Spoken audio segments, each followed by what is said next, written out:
There we go.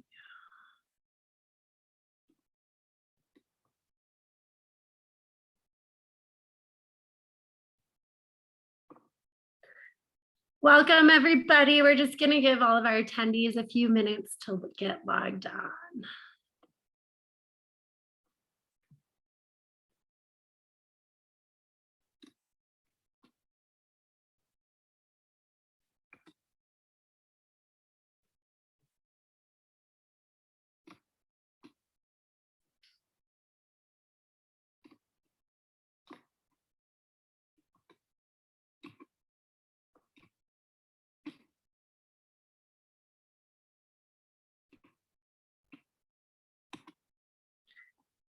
Good morning and welcome, guys. We'll just leave it for one more minute and let everyone get logged on, and then we'll start. Thanks for joining.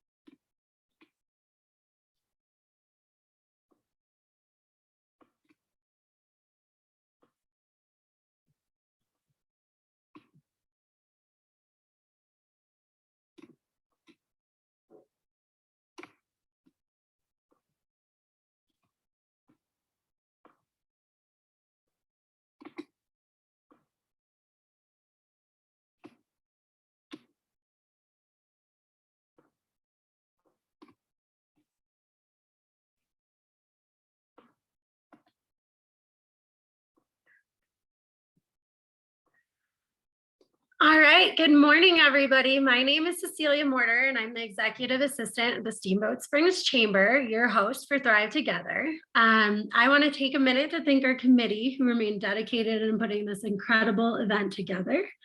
Lisa Pettis, Executive Director of Advocates, Alyssa Green, CEO at Strings Music Festival, Kara Stoller, CEO at the Steamboat Springs Chamber, Lauren Duke, Director of Communications at the Steamboat Ski and Resort Corporation, Stephanie Orozco, Executive Director at Old Town Hot Springs, Kim Smith, CEO of Kim Smith Consulting, Dr. Kristen Race, founder of Mindful Life, and Sarah Leonard, the Community Development Director at the Steamboat Springs Chamber. A few housekeeping items. Change your chat to all panelists and attendees so that everybody can see and participate. And please use the Q&A feature at the bottom of your screen for questions. You can submit questions anonymously that way as well. And use the chat for the commentary and participation outside of those questions. As always, we hope you'll be an active participant. It makes everything just a little bit more fun. And then I also just want to take one last moment to thank our sponsors who make this event possible. So we hope you'll join us in thanking our presenting sponsor, Alpine Bank, our power sponsor, UC Health, and our Thrive sponsors, Steamboat Ski and Resort Corporation, the Steamboat Group, Rabbit Ears Motel, the Town of Hayden, Smartwool, the City of Steamboat Springs, Central Park Management, the Steamboat Grand, Holiday Inn, Postnet, Steamboat Radio, Northwest Data Services, and United Ways Women United. With that said, I'm honored to introduce Catherine Peterson, mortgage banker and area sales manager for Fidelity Mortgage. She's ranked #1 as Best of the Boats mortgage banker for the last 7 years and is in the top 1% of mortgage originators. Based in Steamboat Springs, she helps hundreds of families a year turn their mountain dream into reality with mortgage services in Colorado. Give it up for Catherine Peterson. Good morning, everyone. Thanks. I'm so happy to start off Thrive and get things moving. So please, please, please reach out and put any questions you have in the chat. I would certainly love to answer anything you have. So just a little bit, I think Cecilia gave us the kind of quick rundown on myself, but one thing that shouldn't bring up is I teach a ton of classes. So I teach CE classes to real estate agents. I teach CE classes, and I teach a lot of first-time homebuyer classes. So I love helping people learn because mortgages are very confusing and buying is very scary. So I like to make sure people kind of feel like they know what they need to know to get there. So that's something that I'm definitely passionate about. So I'm super excited for today. So first I want to just get a good read of who I have in the audience. So if you guys can just put in the chat kind of why you came today, what you're hoping to get out of it, that would be great, just so that I kind of know if I'm speaking to first-time homebuyers, real estate agents, people who are just kind of interested in a little bit more information, or just any basics. I just want to make sure I cover kind of everything that everybody wants me to today. And of course, I have an agenda as well. So I will let that kind of fill in over the next couple minutes here. Also, as I wait for those to come in, I'm going to go through just a few things that I'm getting some questions on that are kind of hot topics right now. And one of them is everyone's saying, hey, you can only buy with cash, which that is not true. So just some quick statistics for you guys. Roughly 45% of all purchases right now involve a loan. So do not believe anybody that says that it's all cash, because it is not all cash. And so just my office, with me as the originator, we originated 10 first-time homebuyer loans in the last 2 months. So that just gives you a quick snapshot of kind of what's going on in the first-time homebuyer world. So, and thank you guys for responding, and I'll kind of go through those here. So they are definitely happening. So that's one thing I just want to give you some hope on. Second, there's some things that that is good just to have some quick tips on it. Is if you are purchasing in today's market, you want to be prepared. So that's one reason I'm glad you are here today. You may need to offer over the list price. That does happen. Don't expect a ton of hard negotiating. So some people are like, I want a deal, so I'm going to offer 50% of the list price. Well, you probably aren't going to get it, just because there's going to be competing offers potentially. So just that you kind of have to go into it with a little bit different mindset. And then the type of loan can make a difference as well. So that's something we go through with our clients a little bit is, hey, this is more likely to get accepted than this, or here's some things we can do to make the offer a little stronger. The other thing that I'm hearing is, hey, I'm waiting for the market to crash before I buy. So let's talk a little bit about that too. So, okay. And so these are some of the comments, which I think you guys can read, but recent first-time homebuyer, looking to be a first-time homebuyer. So that's great. Yes, mortgages are confusing, from Emily. And education as a realtor and accountant, which is great. The more education we have, the better we can advise. So thanks, Karen, for that. And so I want to show you guys a chart that I did on kind of the cost of waiting. So a couple statistics first is most people are fairly certain that we aren't going to see a crash. And this is a little different than this time than it was before. And I was a mortgage lender during the last crash as well. So I got to experience that firsthand. People are qualifying for their mortgages, and mortgage lending is more strict than it has been than let's say the 15 years before the whole crash. So people are definitely qualifying. People have more savings than ever. They have more equity than ever. So there are a lot of things going on in the market that's just a little different. The other thing that we have is inventory. So everybody knows economically, if you have less of something, the price is going to go up. So right now we have an inventory shortage nationwide, not just in Steamboat, but nationwide. So when you have those things colliding, that can definitely make a difference as well. Okay. So something that I want to just show you, and I have lots and lots of stats around that if you guys have any questions on that, but I want to share my screen here. And what this is this is a chart just showing, and I can send this to you guys as well. So if you buy now at 350, really rough rate payment, I've included some, kind of said, hey, here's a property that let's say has a 400 HOA, and what your payment would be if you went ahead and just put a small amount down, which is basically 3% down. And then if rates go up, which they are predicted to increase rate-wise, that same property, now you're paying $100 more a month. If rates go up another percent from where they are now, instead you're paying $200 more a month. So that's huge on affordability. Now, values nationwide are expected to go up 21% over the next year, which is, I know that sounds crazy, but I tend to believe economists just because they're all factual nerds, which I appreciate nerds when it comes to the economy. So if values go up 15%, I said, well, let's just bring that back a little bit, and rates are up 0.5%. You can see that same property you were able to buy for 350 now has a value of 402. If it's a year later and values go up 15, then your payment is 2,500. So really you're buying, and if let's say you can only afford 2,200, now all of a sudden the house that you can buy is a lot less. So those are kind of some of the things that we can look at. We can also do rent to own and things like that, just on the number geeky side. But I just kind of wanted to show that to you because we are encouraging people that waiting may not make it more affordable for you. So those are just kind of some quick things that I wanted to address right at the beginning. And plus that way it maybe starts up the discussion. Well, also today we'll go through types of loans, kind of what the process looks like, what does it cost to buy, what happens after you get under contract, do's and don'ts.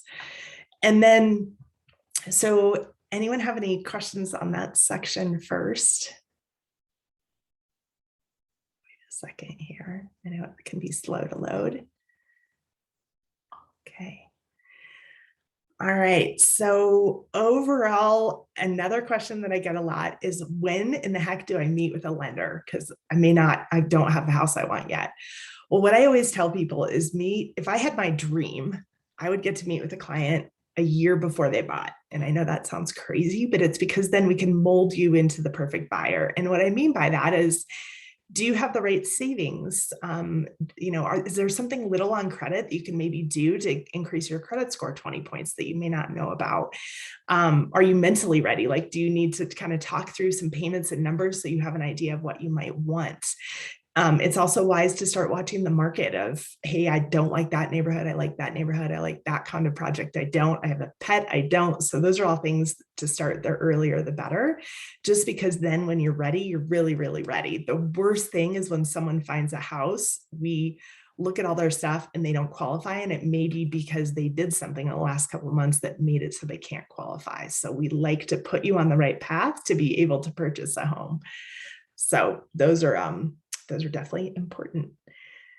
Okay, so what does it look like when you go in to meet with somebody? First of all, it doesn't cost you anything. So we're there to help. We get paid when you close on your loan, even if that's 4 years down the road.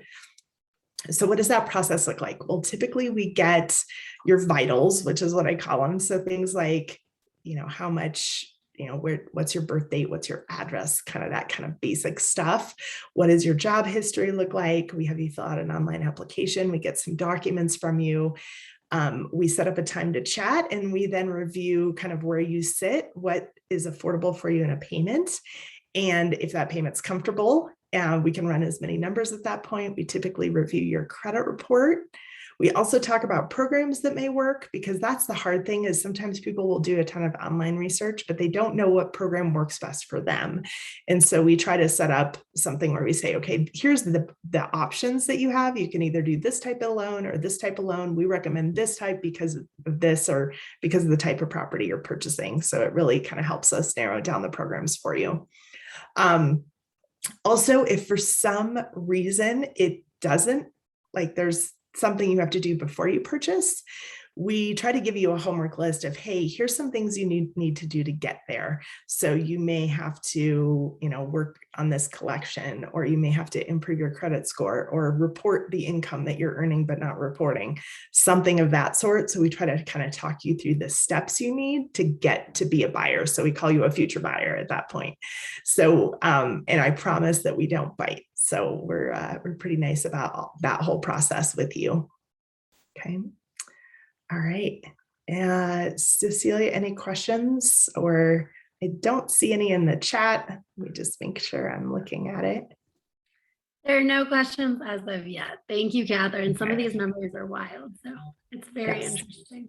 Good. Well, thank you. Oh, let's see. Oh, how do you choose the right lender? That's a great question. So kind of the advice that I would give to my sister is that I would Some of it absolutely is a little bit about local knowledge, I feel like. So I really feel like right now it's important to work with somebody locally.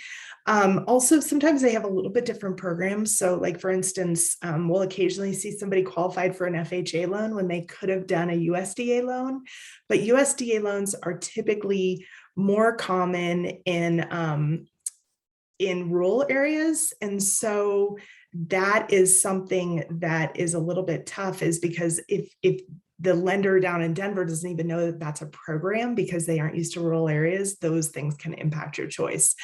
But beyond that, if everything is kind of normal, I always say work with the person you're most comfortable with, because we're going to ask you everything about yourself. You're going to want someone who you're super comfortable asking questions to and don't feel intimidated by, because I think it's really important to have that strong connection so that you are just comfortable in that process, because you don't want to be to the point where you're not you feel like, oh my gosh, I don't want to ask that question, because those are really, really important to get out, and so that you're educated throughout the process. So that's a great question. I hope that helps out. Okay. And I also look at online reviews. Sometimes those can be super helpful too. So I think it gives you a good read on the person and the personality. So I get scared when I look up a lender someone's talking to and they've been in business for like 6 months, which at that point you're basically brand new, and that always scares me a little bit. So it's good to look at those things. Okay, so some types of programs. Oh, it looks like we have another question. Anonymous question. Do you have to be married to buy together? Is it better to have joint accounts or separate? You do not have to be married to buy. That is a complete misconception. So great question. The only loan that requires that is a VA loan. And even then they take common law. And there's just a form that we sign to say, yes, we acknowledge each other as common law married, but typically you do not have to be married at all. We do unmarried all the time. Even two friends buy together. So I definitely don't have to be. And it doesn't matter if your accounts are joint or not. If they're joint, it's sometimes easier to pay your mortgage payment out of a joint account just to make it more simple, but it really makes no difference at all. So you're fine to do whatever. Just the key is that you want to make sure both people that you're like really committed to what's going to happen and what the exit plan is going to be, because if one person wants out, that's what gets tough. So you just want to make sure that you've talked about that in advance of buying together. So great question. And if like it's a boyfriend you just met or a girlfriend you just met, you want to be, you want to be a little careful with that. It's kind of like getting married. So you kind of, you want to make sure that you really, really, really like them, is what I'll say. We do a lot of breakup loans, and those aren't fun either. So just be sure you know what you're getting into for that. Good question on that too. Okay, so some types of loans. I brought up a few already, but one of them is USDA, and that's special to Routt County and in certain rural areas around the country. But we do have it in Routt County, in Jackson County, in Moffat County, all around us, really. So, and the key with that loan is their income limits. And don't try to calculate it yourself, because there's things we take on or take off of income and things like that. But typically for 1 to 4 family, it's 105. So I'm even telling you that limit because I want you to know that it does include a whole lot of people in that income limit. So we have lots of people who do qualify for the USDA loan. What we like about it is that it does not require a down payment. It has low mortgage insurance, low rate, and it's the downside to it is that it's a little bit hard to qualify for, because they know that you are not putting money down. So they want to make sure you really, really can qualify for that payment. So that's one of the loans that we look at frequently. FHA is another one we use for first-time home buyers. There's no income limit on that one. So you can make $1 million and still do the FHA loan. It's 3.5% down. And so still low down payment, and it does have does accept a lower credit score. So sometimes that's what we'll use for those. It also works really well on things like manufactured homes. So there's certain times when that program is the best. Also, there's a normal conventional loan, which conventional, it's such a weird word, but it really just means Fannie Freddie. So it's a normal loan, not a government loan like a USDA loan or FHA loan. And really that one does require a little bit higher credit score, but it's 3% down. So we do that one a lot as well. And it's, there's kind of, then you can lend on almost any property. So there's a lot more flexibility with that. Also, there's VA, which is a veterans loan, no income limit, no mortgage insurance, really good rates. So we try to ask every time if someone is a veteran, because that is a great loan. Also, something to be aware of is the Housing Authority does have a down payment assistance program that is also income limited. You have to buy in Route County, you can't own other property. They do have some income limits, which for two-person is 109, so just over the other income limit. So this is why it's good to meet with somebody, because there's all these different income limits, all these different programs, and combining them all together to figure out what works best for you is kind of what we want to look at. So that's something that we definitely, that's another program that we utilize in Route County. Another reason why it's good to use someone local, just because knowing and understanding that program is pretty important. Okay. Pause for a second, see if anyone has any questions. It's always so weird to talk to myself. So I know you guys are out there listening. So thanks for asking questions. That's important. Which my kids say I could talk to myself all day, but I don't, I swear. So, okay, good. Look at that. That drummed up another question. Is it okay to have debt when buying first time, student loans, etc.? Oh, that's a good question too. So that one is, yes, it's absolutely fine to have debt. It's absolutely fine to have student loans. We just put a payment with them. So as long as you can afford that payment and the new payment, totally okay.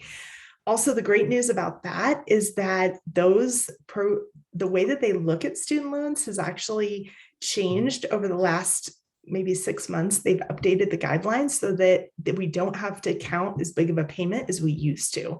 So it's opening up qualifying to more and more people that have student loans. So if you haven't looked at your qualifying in a while and you have student loans, you might want to do that again. If you had someone look at it like last year, that has changed since. So that's great. So now if you have a ton of debt, it might impede your ability to purchase. So to give you an example, we had a person who had 5 car loans. And as you can imagine, then they couldn't afford a house payment because they had so many car loans. They only had 3 drivers. So I'm still trying to figure that one out. But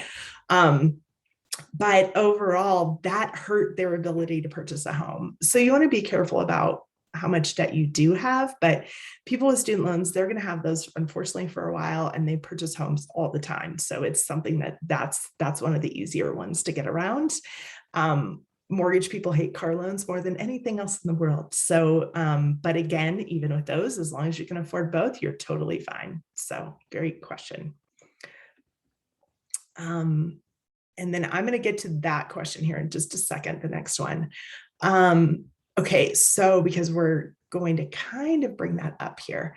How much does it cost to buy? So, and I do have a handout that that I can send out to everybody. Let me just share it super quick so that you guys can see it. That goes through the process, and it's called 12 Steps to Purchasing a Home. So let me just share that really quick. And so here's that. That is just kind of a handout on the whole process. So, which is kind of nice to be able to see exactly what that looks like. So we should be able to get that. I'll get that sent out to all of the participants. So that'll be headed your way. Okay. And can you guys see me? Am I main on the screen? I'm sometimes see it weird. So I just want to make sure that it's showing correctly. So let me know if it's not for some reason. It is showing correctly. Okay, perfect. Yeah, I can kind of see weird things. So, okay, good. And then, so how much does it cost to buy? So overall, this, the chart that I showed you before, there's ways to get in with very, very little down, and you can even ask the seller to pay some of your closing costs. So, so what that means is that, is that you can ask for a seller credit. It's a little harder to get right now. If you don't get that, I would plan on somewhere between 3,000 and 6,000, depending on what you're purchasing. So for example, if you're purchasing a homeowner's property in a homeowners association, they may collect a full quarter of dues at closing. So you can imagine if those are $400 a month and they have to collect 3 of those months, that adds $1,200 to your costs. So we can give you a really close estimate once you kind of narrow down to a specific property, but I tell people to plan on typically 3,000 to 6,000 if they don't get a seller credit. And so that's one way to do it. We can sometimes offset some costs too with a little bit higher rates. So there's ways to work around that. We've actually, if we do have a seller credit, we've had people even come to closing and get back their earnest money, which is money that they put in to get into, once they get under contract, to show that the contract's real, they have money held, which is called earnest money. So that's, we've seen people even get that back. Okay. And then what happens after you get under contract? So first I'm going to go back to that question now, just to make sure I hit that. So it looks like there's a couple, hold on. How does a bankruptcy years ago affect the home buying process?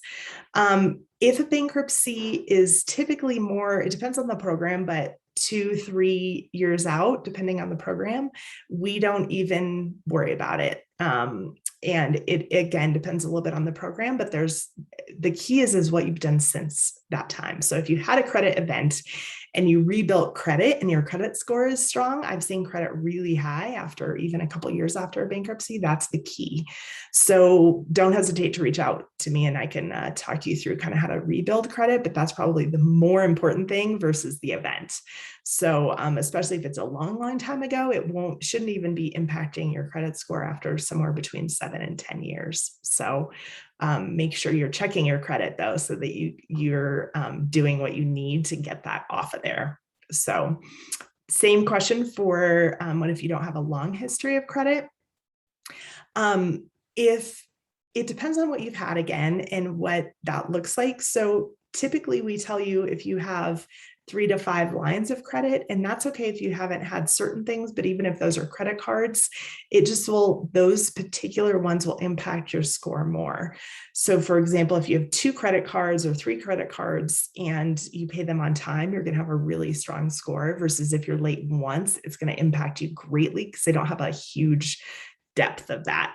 There's also kind of ways to trick the credit scoring system, which isn't really tricking it, but you can do like a CD secured loan, which shows up like an installment loan because it is. So instead of getting a car loan, it's a way to build credit without taking out a bunch of debt.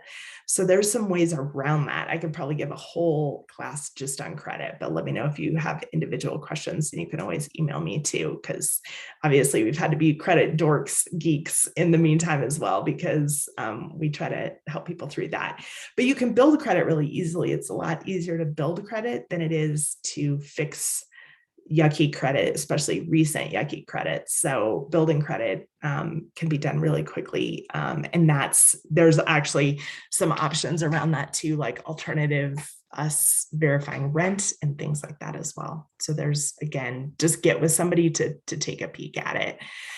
And obviously we know you won't have a mortgage because you can't have a mortgage until you can get a loan. And so that's catch-22. So people without a mortgage in the past get mortgages all the time. So good questions, people. I like it. All right. So what happens after you get under contract? So first you sign the paper. So you put in an offer. We send out a pre-approval letter. The seller looks at that really closely to decide, do we want to take this offer or not? Or what does this look like? So we try to make those look as clean as we can. And that's why we want to meet with you early. Once you get under contract, you sign the contract and make the offer. The seller can counter that offer and say, yes, we want to take it, or we want to take it with these changes.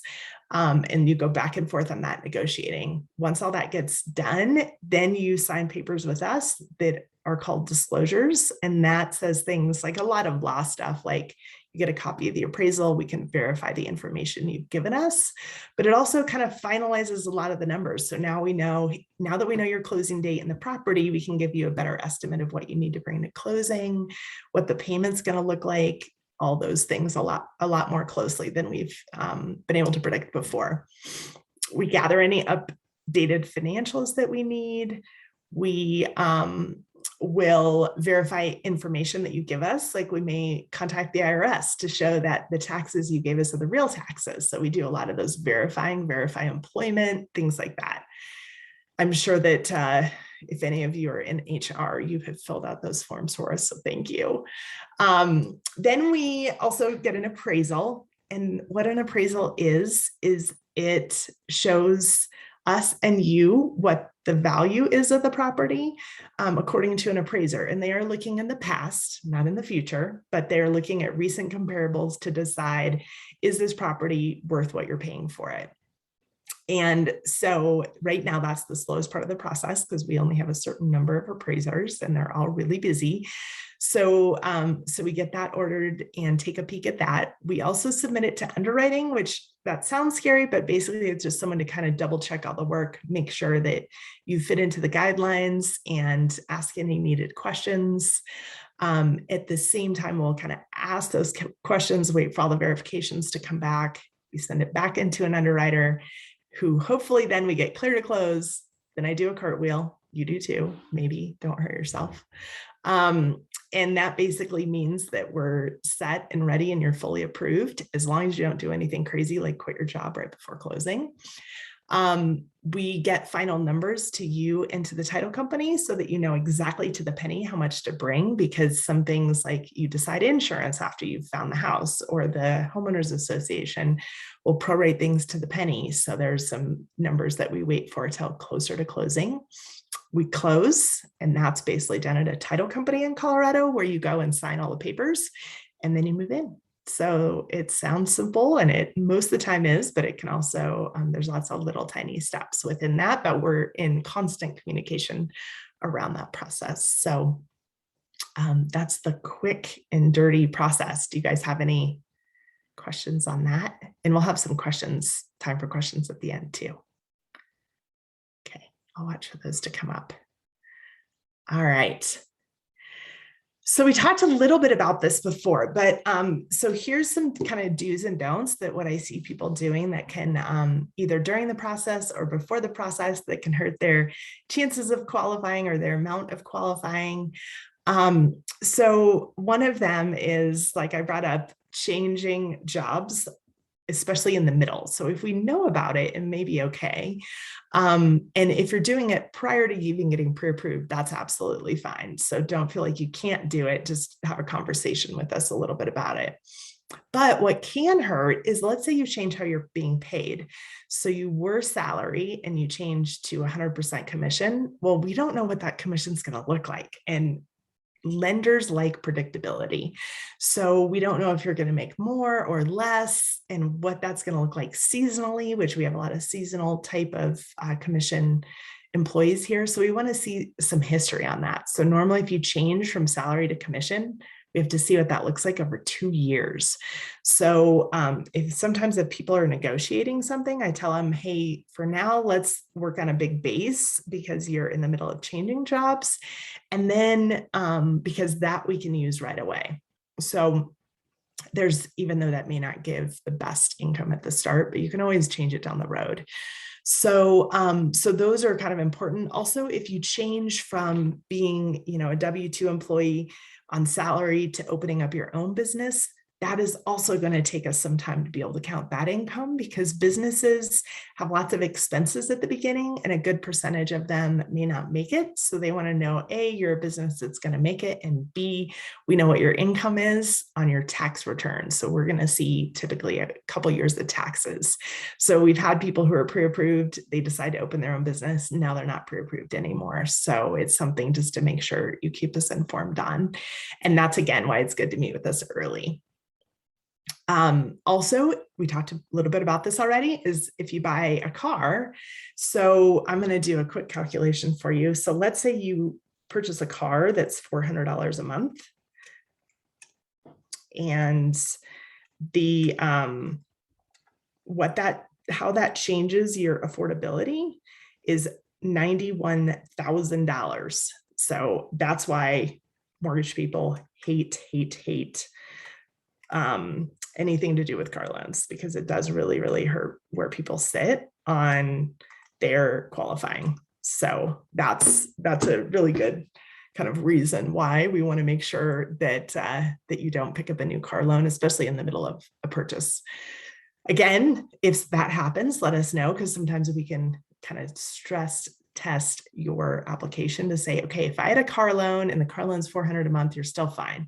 Or if you add a car loan and and you're going to trade in your vehicle and you can get a payment that's only $50 higher than you are now, that's fine. So we can always stress test that a little bit too. The other thing that we get a lot of questions about is unverifiable cash deposits. So all of a sudden, if you have $5,000 that shows up in your account and you're 30 days away from your closing, I'm going to have to know where that money came from if it's going to be used for the down payment. So to give you a couple of examples, we've had people who save up money for a purchase under their bed, and like literally under their bed, which is totally fine to do. And I understand then you may not touch it, but at the same time, then when you deposit it, we can't really use it. So there's some things like if you pull it out of every check, I've been able to sometimes get all of those checks and all of those withdrawals, but it gets very difficult. So that's another reason why we like to sit down early to say, okay, where's that down payment now? Let's go ahead and get that into a bank account and start to have that season. So sit in that account, because typically we're looking back a few months on those deposits. So some other tricks to save up down payment is you can down payment or closing costs, you can put it in a whole different bank, because some people are just not, they're like, for example, they'll have an account that automatically rolls it over. And so all of a sudden they have money in savings, something happens, and then it gets used up. So it makes it a little bit harder to access if you have to drive to a bank and take it out. So that's one way to do the same thing. But lots of things are countable. So you can do gifts for down payment. You can do lots and lots of different sources for that. Also, if that's so kind of all the reasons why I like to bring up how you, why it's good to meet with somebody early is because we can look at every single specific situation to say, okay, here's what it looks like for you. Where's the down? Where's your income coming from? Do you need to, do you have a long overdue raise that you're about to ask for? Well, guess what? We can use that raise. So what do you need to do to maximize your qualifying ability? Okay. All right. What other questions do we have? I'm also curious if people have questions on the down payment assistance or any of the programs I went through, just because some of those can be a little bit confusing as far as how that looks. Wait just a second. Okay, good.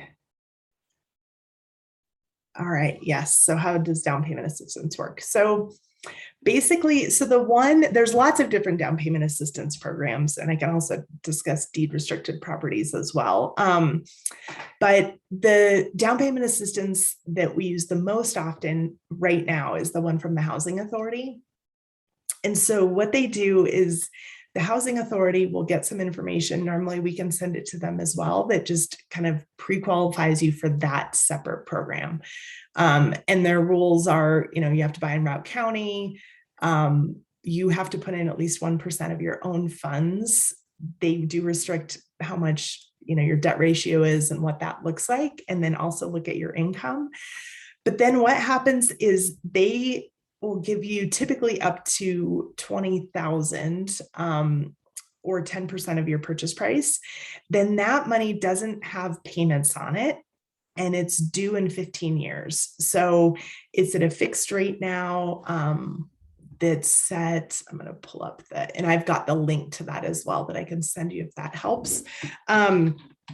So what happens is they send the money to title at the same time that you're purchasing the home, and it works just like a down payment. And then it works with certain programs. So obviously then we're trying to kind of meld them together into one. And so it basically is just money sent right to the title company. Then you can make payments on it if you want. If not, then it's due when you sell with that accrued interest. So basically the way that that works is it's Wall Street Journal Prime -2. So right now it's really low. And it's due after 15 years or at the sale. So basically what happens is if you still own it 15 years, you'd have to like do a refinance, let's say, to pay that off with your equity, or when you sell, you pay it off at that point. So you can always get a calculation of kind of what you owe on it. And we have people who do it 80 ways to Sunday as far as how they use that down payment assistance and then how they pay it off down the road. So what it does is, because you have this bulk of money that you aren't making payments on, it reduces your overall payments, which makes things more affordable. So, okay. And then how long should we own before selling? If we want to be here for 5-ish years and then move, should we buy or continue to rent? How long should we own before selling? So normally what I tell people is that if they are, you at least want to live in your primary if you can for 2 years. And the reason is tax. I'm not a tax accountant, thank goodness, but so consult your tax advisor. But typically, to avoid any capital gains, which probably anybody purchasing 2 years ago will have some pretty good gains on their home, they want to wait 2 years before they sell.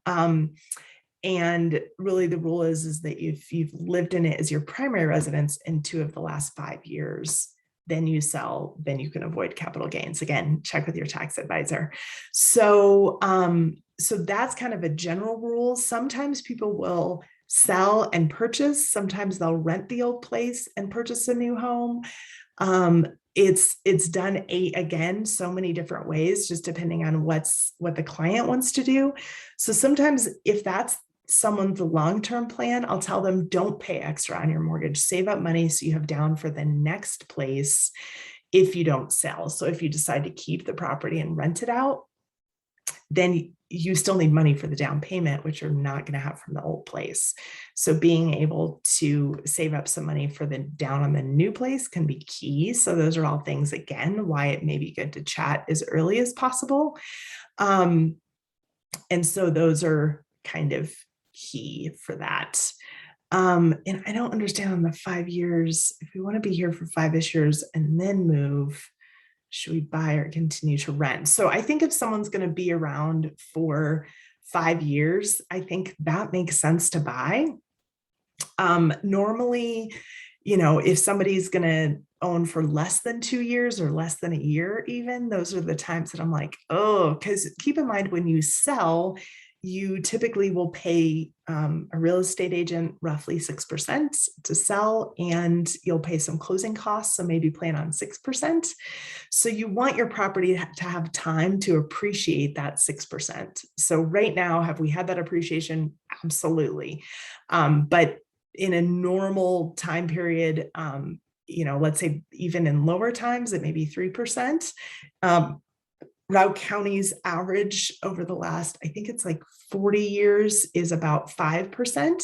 So that means it makes sense for you to be there for at least a couple of years to make up that difference. So it also depends on if your house is working for you. So if you own a home and it works for your family, it's expensive to move. So those are all things just to kind of think about before you sell is, hey, how much will I really get out? What can I purchase? What does that look like? Am I better to stay or move? So some of those are more things about that, but I just moved and my daughter has 6 years left, 5 years left. Oh my gosh, 5 years left. See, it's evaporating. And so for me, well, we need this house when my youngest graduates from high school, probably not, but we certainly made the move because we wanted the space, because I don't know if you've lived with teenagers, but I have, and it's better to have a little more room. So, so we made the decision to move, even though we are going to be here about 5 years. So, and we have moved. So now we've got that done.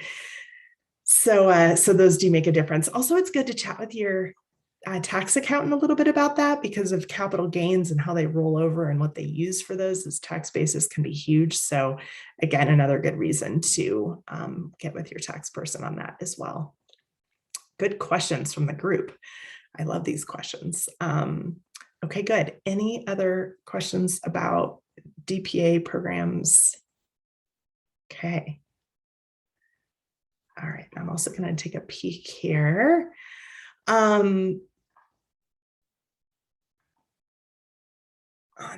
just want to make sure I'm hitting all the topics that you guys wanted me to as well. I'm going to go into just a few quick things on credit in our last couple minutes. So just some things that I think are really, really helpful for people, whether you have strong credit or yucky credit, either way, is check your credit. So there's lots of services out there that do it for free. I check my credit about once a week because I'm a total nerd, but I want to know if something happens that I'm not aware of. So the worst case scenario is you come in and all of a sudden there's fraud on there that I'm telling you about, like, oh, there's this credit card that somebody opened up in your name and blah, blah, blah. That's never fun.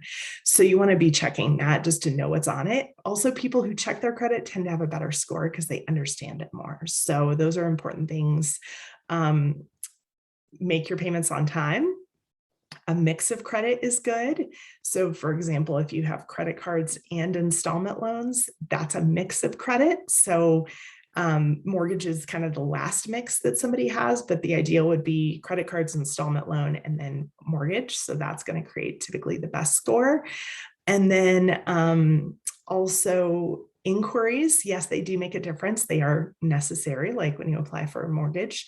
But those work a little weird in that if you go and test drive a car and you test drive at another dealer, those technically, both those credit pulls count as one pull. So they allow you to do things like that without feeling like, oh my gosh, I can't go to the dealer and compare because they're going to pull my credit again. That's okay because they combine it into one pull. So it only hurts you once to do that. So, and then somebody asked, good timing, what's the best system to use to check credit? So I typically recommend Credit Karma or Credit Sesame, but there's some things to know about them. There's different scores for different things. Okay, so like a Credit Karma score is a marketing score, and it basically predicts.